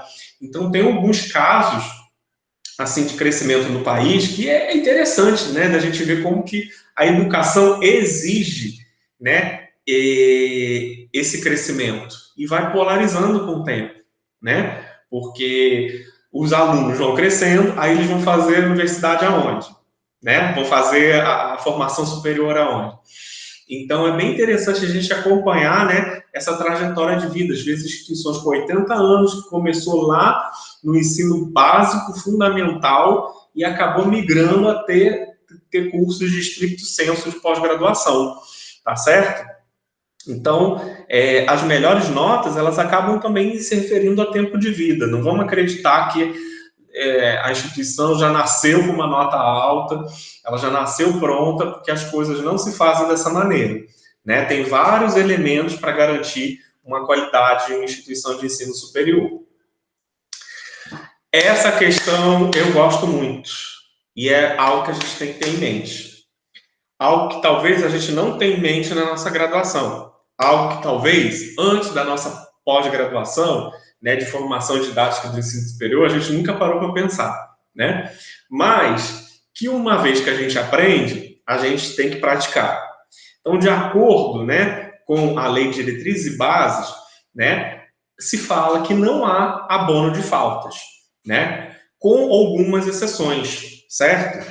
Então, há uma exceção, número 1, né, de 3 que hoje existem, que se fala de alunos reservistas. Então, no caso, né, de um decreto-lei da data de 1969, assegura o abono de faltas para todo convocado, né, para Forças Armadas, né, Exército, Marinha ou Aeronáutica, né, que seja obrigado a faltar às atividades civis por força de exercício ou manobra, né, ou cerimônia cívica, certo? Então, uma vez convocado, ele apresenta esse comprovante, tá certo? Mas não ampara o militar de carreira. Então, portanto, as faltas, mesmo que dependente de sua vontade, não tem direito a abono, tá? Então, somente no caso desses alunos reservistas, que eles são convocados, ou seja, é algo obrigatório, né, que o país está exigindo a presença dele. Então, aí haveria esse abono de falta, né? Algum aluno que esteja representando, né, o Conselho Nacional de Educação Superior, que a gente chama de CONAES, né? Então, as instituições de educação devem abonar faltas de um estudante que tem essa representação máxima, lá naquele sistema governamental, né, no SINAES, né? Então, se for o caso desse aluno, o que muito raramente acontece, tá certo? Representando, né, a máxima de todos os estudantes daquela determinada instituição, então não seria um representante do curso de graduação em odontologia, seria um representante, o aluno que está representando a UFC inteira, de todos os campos, né, da cidade, né, e do interior, né, os campos avançados, tá bom? Então, aí, nesse caso, esse aluno, ele teria essa representatividade. Tem uma terceira condição, certo? Que ele pode pedir abono de falta, mas eu vou deixar para a condição seguinte, que é o direito de abono de falta por convicção religiosa. Então, vejam, gente, eu já dou essa aula aqui há alguns anos. Então, até a última vez que eu dei essa aula, não havia abono de falta para estudantes que se ausentaram regularmente do horário das aulas devido à convicção religiosa. Porém, entretanto, todavia, certo? Somos mutáveis e a nossa legislação também. E aí, a gente teve uma nova deliberação que eu vou compartilhar aqui com vocês. Já coloquei essa nova regrinha lá no SEI para vocês verem. Então, acredito que vocês estejam vendo o PDF agora, certo? Que fala sobre essa lei 13.796 de 2019.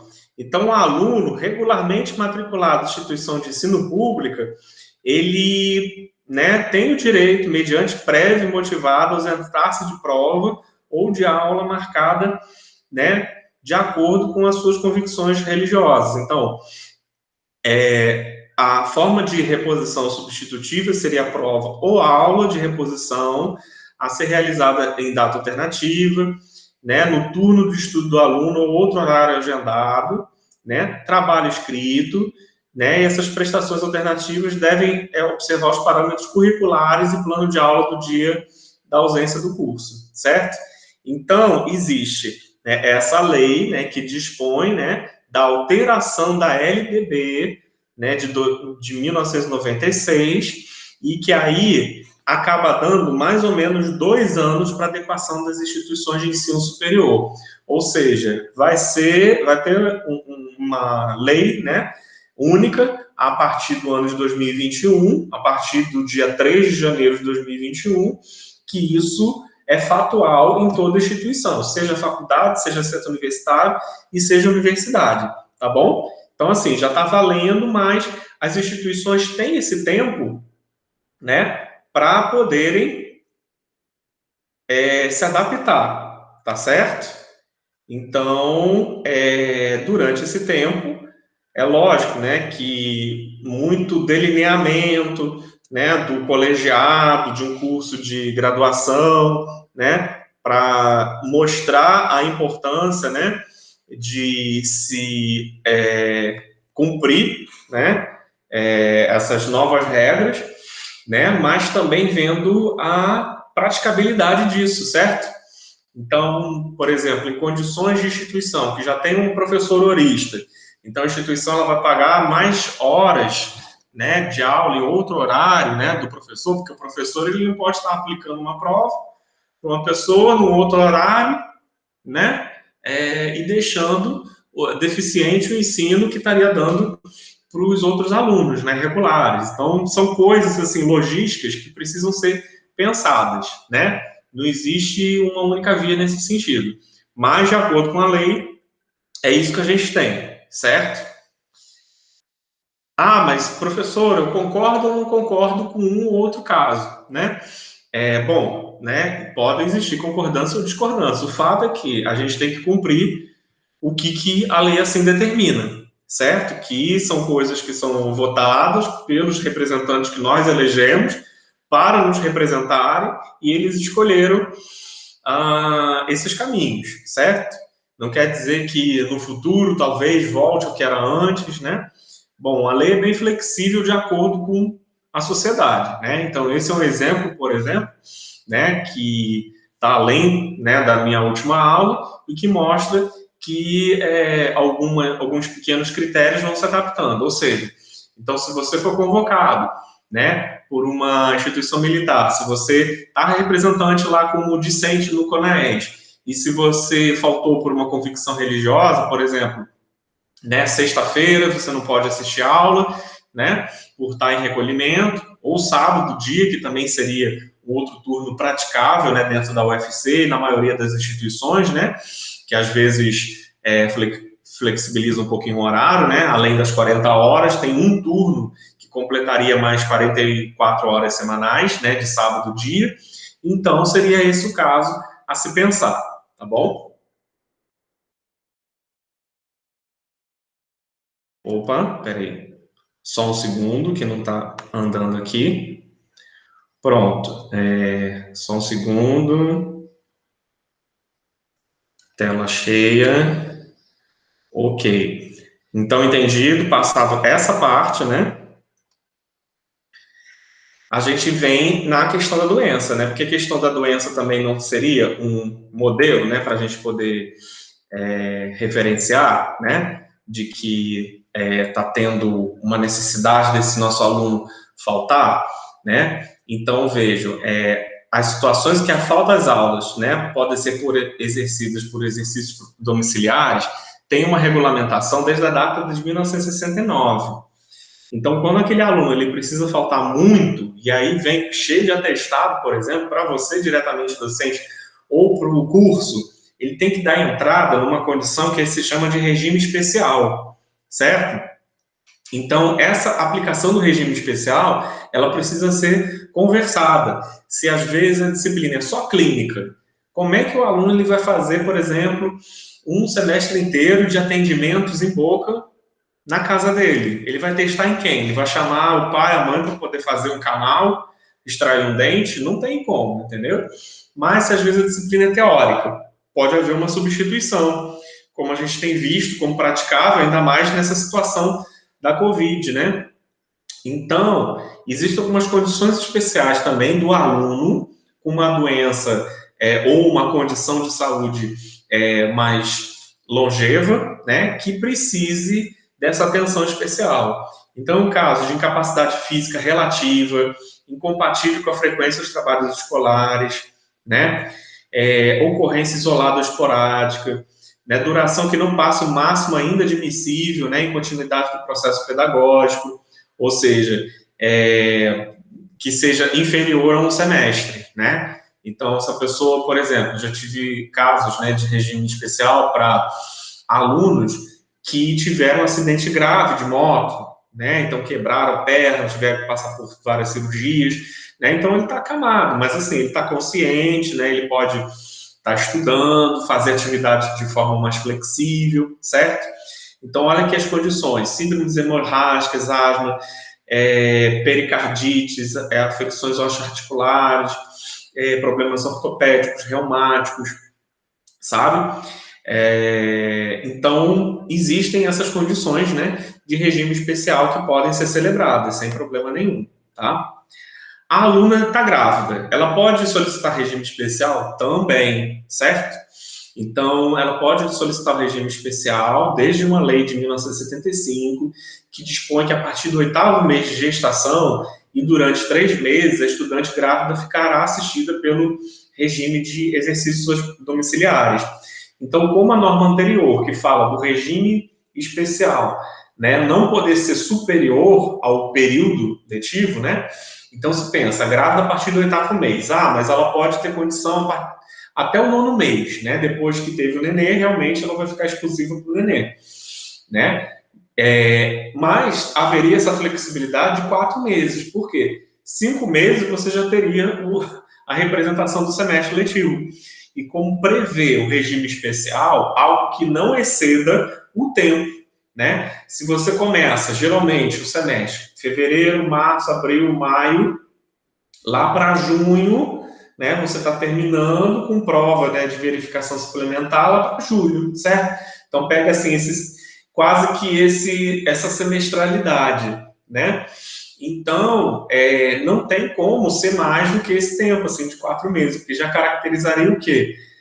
Você está com um período além desse. Então, não caracterizaria um regime especial. Então, quando se tem essa condição, geralmente o coordenador de curso sugere um trancamento, né, para que não haja um prejuízo grande aos estudos, né? Então, tudo isso tem que ser protocolado, não adianta a grávida sair, aí depois voltar, entendeu? Então, tudo isso tem que ser assim, organizado, para que nos tempos cabíveis, né, a sua matrícula ainda seja garantida e o professor tenha a possibilidade de dar essa disciplina, né, corrente para a aluna. Porque se ele for informado, né, lá no 4º mês, né, que ela deu o processo, como é que a aluna vai fazer várias provas, vários trabalhos, né? Então, tem que ter um pouquinho de consciência nesse processo, né? Então, nós, como docentes, na ponta, como os professores, né, os executores de todo o intuito pedagógico, a gente tem que esclarecer para os alunos que eles têm que resolver essa coisa no secretariado, né, junto com os gestores, coordenadores de curso, né, que demandam dessa burocracia. Então, a burocracia serve para preservar o direito do aluno, preservar o direito do professor também. Imagina se o professor, durante as férias dele, ele é chamado para dar um regime especial, né, de urgência para algum aluno. Seria justo? Então, são coisas a vocês considerarem, né, como futuros docentes também. Qual a frequência obrigatória às aulas em cursos presenciais? Então, algumas instituições até exigem um pouco mais do que essa frequência, mas geralmente 75% das aulas, né? 75% das aulas e das atividades programadas, né? Na educação superior, o ano letivo regular tem, no mínimo, 200 dias de trabalho acadêmico efetivo, excluído o tempo reservado aos exames finais. Então, vamos fazer um exercíciozinho comigo, tá?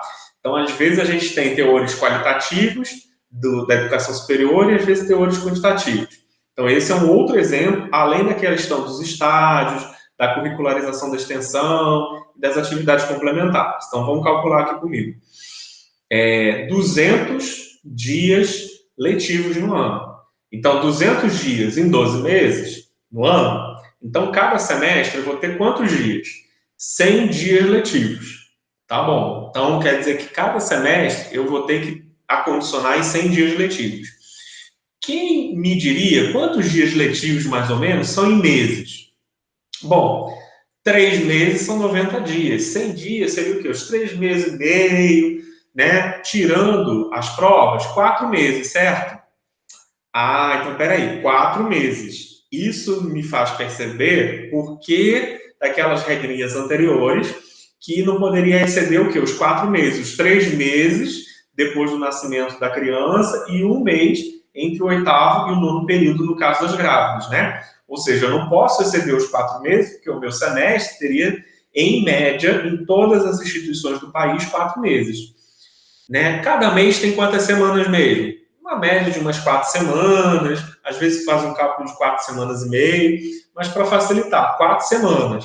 Então, eu vou ter 4 semanas vezes 4 meses, para ter um número de semanas nesse interstício de 4 meses. E eu vou ter o que no final? 16 semanas. Isso explica por que os nossos encontros no ensino regular acabam sendo de 16 semanas. Ah, mas às vezes eu estou numa instituição, tipo a UVA, são 15 encontros ao invés de 16. Tá bom. Tem instituições que ao invés de 16 semanas, ou colocam uma semaninha a menos, 15 semanas, ou às vezes levam até 18 semanas, ou 20, enfim. Mas vocês estão sabendo da onde que surge essa necessidade de cumprimento do número de semanas, que tem a ver com a carga horária?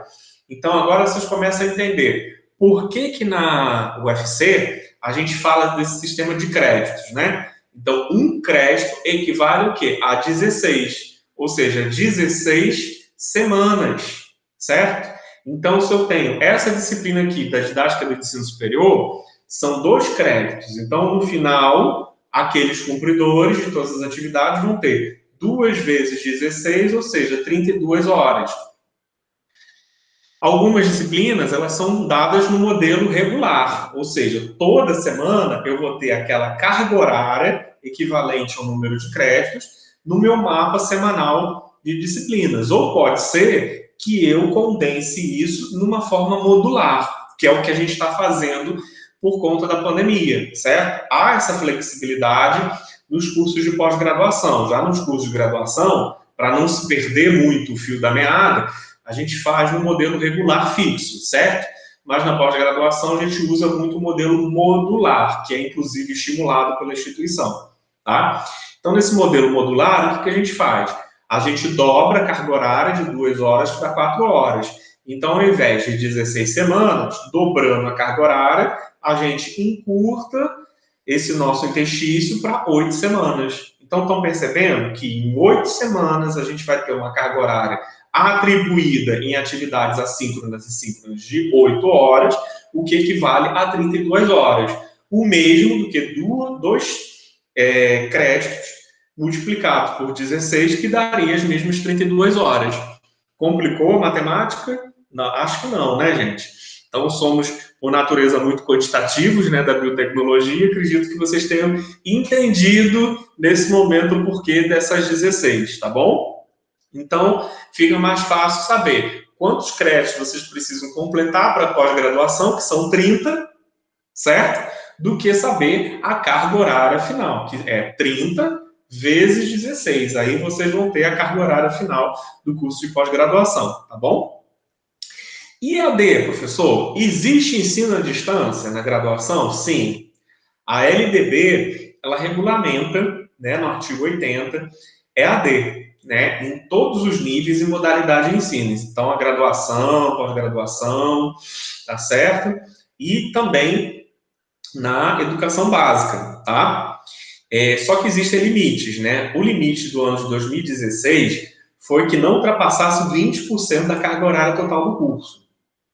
Essa é uma polêmica um pouco latente, que eu vou reavivar mais à frente quando a gente falar de tecnologias digitais, né, de inovação, comunicação na docência do ensino superior, né? Mas esse panorama, inclusive, foi aumentado de 20% para 40%.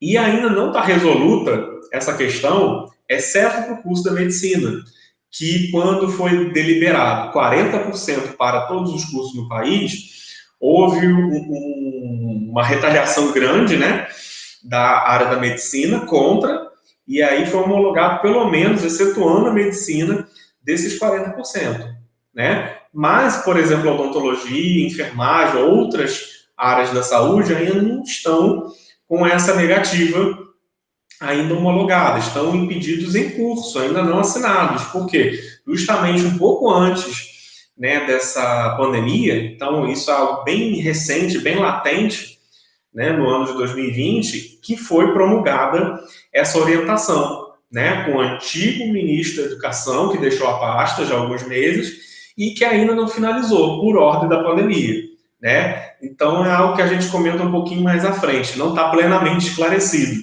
se, dentro dos cursos ditos como presenciais, certo? Eles utilizariam uma oferta que não ultrapassasse 20%, certo?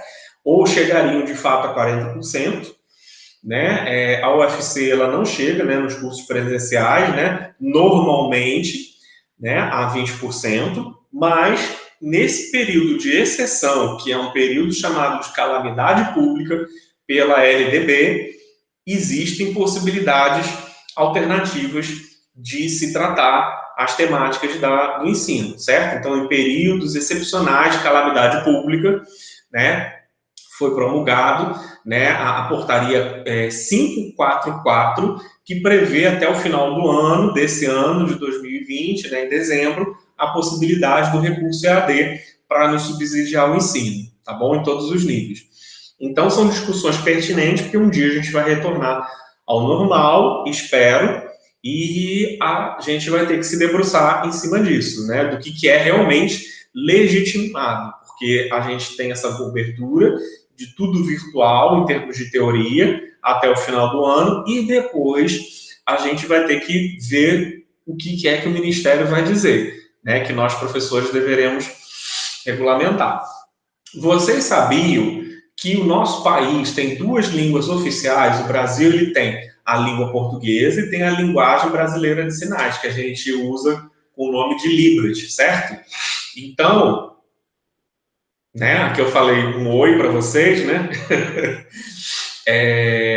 A gente não é acostumado, a gente não tem essa formação, né, na linguagem brasileira, a língua brasileira de sinais, mas é algo que a gente tem que se debruçar, né? Porque as políticas inclusivas, elas tangem não apenas aspectos socioeconômicos, raciais, étnicos, mas também nas políticas de inserção das pessoas com algum tipo de deficiência, então portadores de alguma deficiência locomotora, então acessibilidade às salas de aula para pacientes cadeirantes, né, algum tipo de deficiência, né, o caso particular, né, de trabalho mental, né, como transtorno do espectro autista, certo? Então, a existência de um núcleo psicoterapêutico, né, de atendimento psicopedagógico, né, seria interessante a instituição prever, né,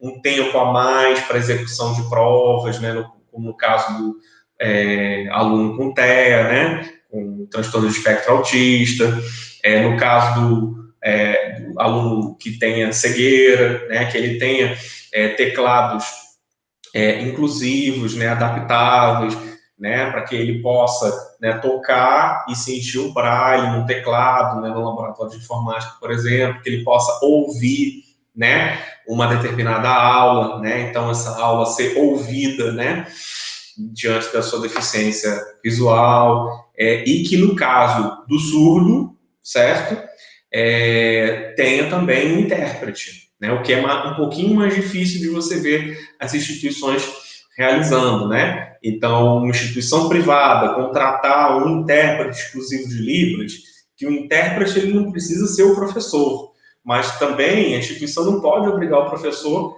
a saber Libras, né? Eu sei muito básico de Libras, né? Mas a instituição ela só pode cobrar se ela ofertar, entende? Então pode ser que no futuro, né, se invista mais nisso, já que a deficiência auditiva ela também tem um ranking muito grande, né, especialmente na região Nordeste, de todas essas deficiências que eu citei para vocês, né, a deficiência auditiva ela acaba sendo maior do que a deficiência visual, a deficiência mental, né, algum distúrbio, né, algum portador de alguma alteração mental, que incorra no tempo e na forma do ensino e aprendizagem, e também as deficiências ditas como locomotoras. Então, é algo que já tem aí na legislação há muito tempo, né? Então, língua portuguesa e Libras, né? São as duas linguagens oficiais do país, e a gente vai ouvir ainda mais coisas sobre Libras, acredito eu. Bom, a gente tem esse modelinho aqui de estratégias educacionais, mas eu vou preferir falar sobre ele mais à frente, quando a gente estiver falando sobre planejamento, avaliação educacional, certo? Que aí mostraria que existem, assim, modelos mnemônicos que mostrariam serem mais proveitosos para que todos esses documentos, né, essas organizações complexas, no nível mais macro-organizacional a micro, né, parando, né, do nível orientador, né, de uma SINAES até a comunidade, sejam alcançados, né? Então, a gente tem aqui algumas estratégias que eu vou falar esses dois últimos slides, na verdade, mais à frente, né? Acredito que nesse primeiro momento, né, a gente já tenha abordado com satisfação, né, todos esses conceitos preliminares para a gente poder debater na nossa atividade síncrona da segunda semana, tá bem? Então, na primeira semana, eu vou apresentar o plano de ensino, as atividades, formas de avaliação, e aí essa tarefinha em continuidade